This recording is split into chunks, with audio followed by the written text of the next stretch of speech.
So Alex is in charge of the DEO, but Yes. it looks like John Jones is still going to be around on the show. So is there going to be any conflict with him being like, "Hey, when I was around, I was running things this way," Not that I have seen. And I feel like John has done such a good job helping Alex figure out who she is and where she is and just her own strength. And the couple times that she had to play director, of the DEO, I think he's more encouraging and honestly trying to walk her through situations, but from afar. It's like a parent, having their kid ride that bike. Instead of freaking out and trying to hang on to the back of it, you gotta let them go, and if they fall, they fall. Otherwise, you get to see them riding the bike, which is pretty cool. I love it, but it is kind of weird. I've done a few scenes in the DEO, and David wasn't there, and it's just like, this moment of like,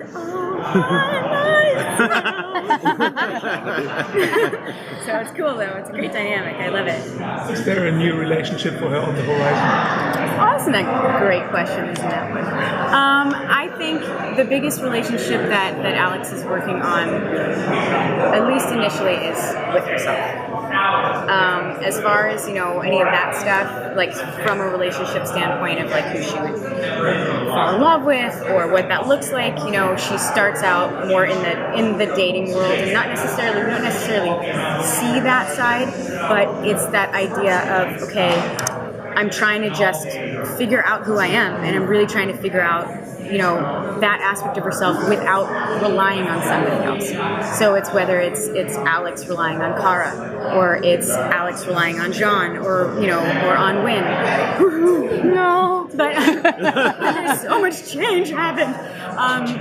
So that's kind of, are things on the horizon? Things are always on the horizon. What about with motherhood, which was one of Alex's dreams? Is she taking steps to realize that this season? That's going to be definitely part of the journey, for sure.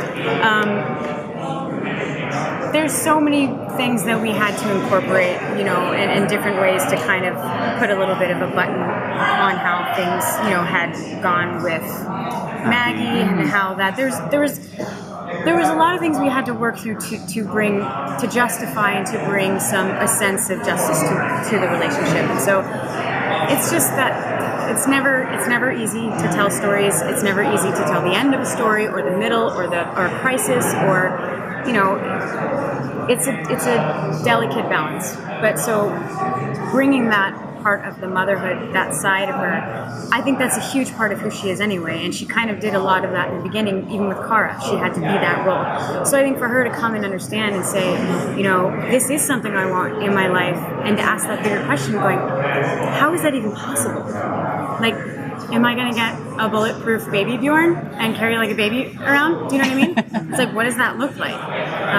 Like that really stretchy spandex, if she were to get pregnant or something. I'm just trying to put all these things in my mind. Like, imagine a baby gate or something. But I think for her, it's just her figuring out what she wants, how to get it, how to have that, especially in the position that she's in now. Does it make sense now? Is it something that she is a little further out?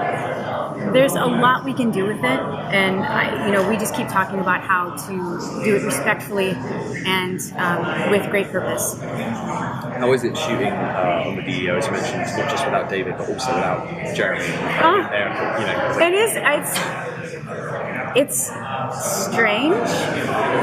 It is. I mean, I'm not gonna lie. But it's not that we're not going to see Jean back in there. You know what I mean? It's not like he's like baby left for college and use Skype or whatever. You know what I mean? It's no FaceTime. So it's not the last time we'll see him in there. But it is interesting because now Alex has this dynamic with Brainy, which is a little rough around the edges in the beginning because he's not Quinn.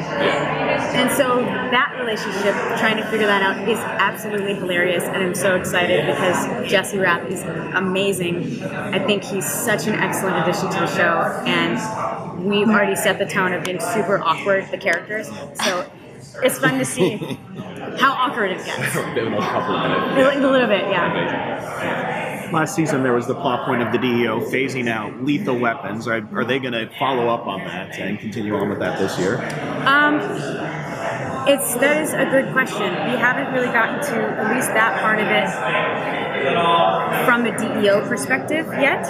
It's still incorporated in the world outside of the DEO. I mean, you do see that. That's life. That's reality. That's where we are right now, and it's more and more prominent.